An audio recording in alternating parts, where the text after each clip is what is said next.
बिस्मिल्लाहिर्रहमानिर्रहीम। अस्सलामु अलैकुम वरहमतुल्लाहि वबरकातुहू। आज हम राइबोसोम के बारे में पढ़ेंगे। सबसे पहले हम राइबोसोम की डिफिनीशन से शुरू करते हैं। Tiny granular structure found freely और attach found both in prokaryotic and eukaryotic organism. Ribosome जो है वो स्मॉल दानों की तरह स्ट्रक्चर होते हैं जो कि सेल के साइटोप्लाज्म के अंदर या तो वो आज़ादाना फ्रीली यानी आज़ादाना बिखरे पड़े हैं या किसी दूसरी ऑर्गेनेली के साथ अटैच है। राइबोसोम की जो डिस्कवरी है वो पिलार्ड ने जीई पिलार्ड ने 1955 में की थी। यानी 1955 में जीई पिलार्ड ने इसको डिस्कवर किया था। राइबोसोम की जो साइज है वो राउंड अबाउट 20 नैनोमीटर है। इसके बाद हम राइबोसोम की स्ट्रक्चर की तरफ आते हैं। सबसे पहले हम एक सेल ड्रा करेंगे।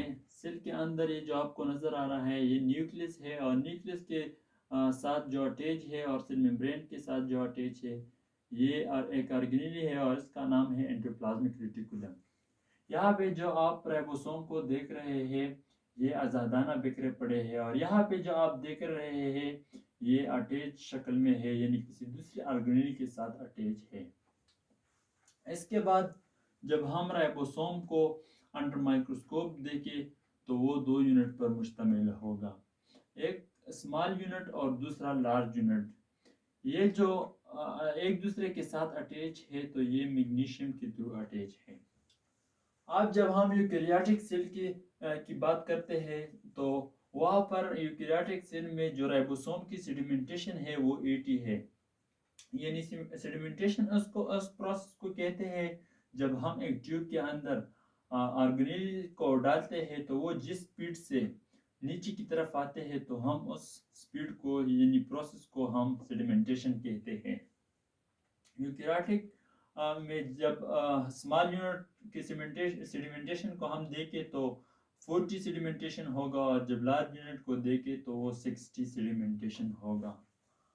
अब हम प्रोकैरियोटिक सेल की तरफ आते हैं।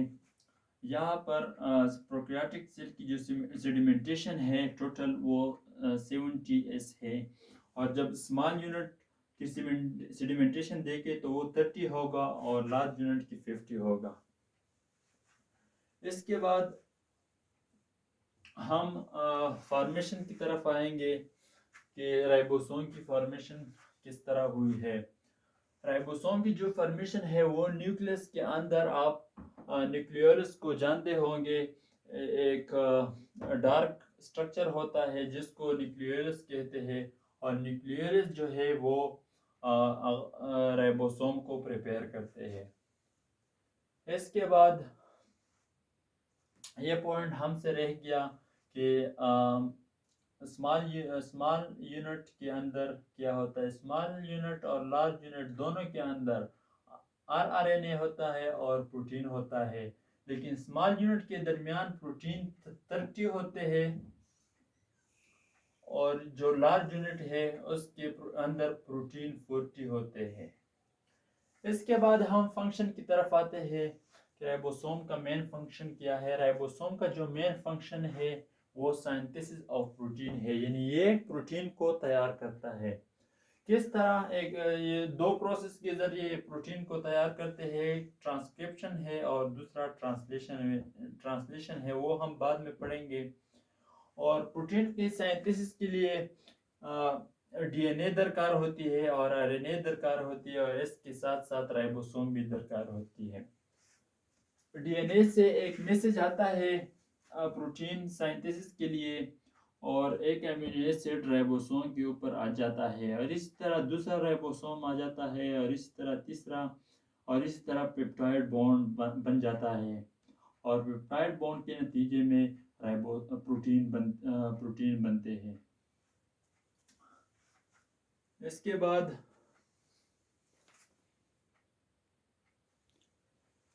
पोलिजोम क्या चीज़ है, एक पॉइंट हमसे रह गया। पोलिजोम जब सिंगल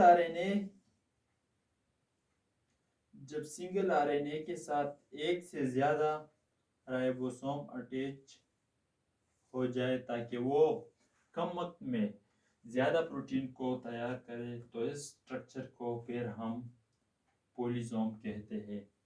तो ये था आज का टॉपिक। अगर आपको ये वीडियो हमारी अच्छी लगी हो तो प्लीज़ सब्सक्राइब करें और लाइक करें। शुक्रिया।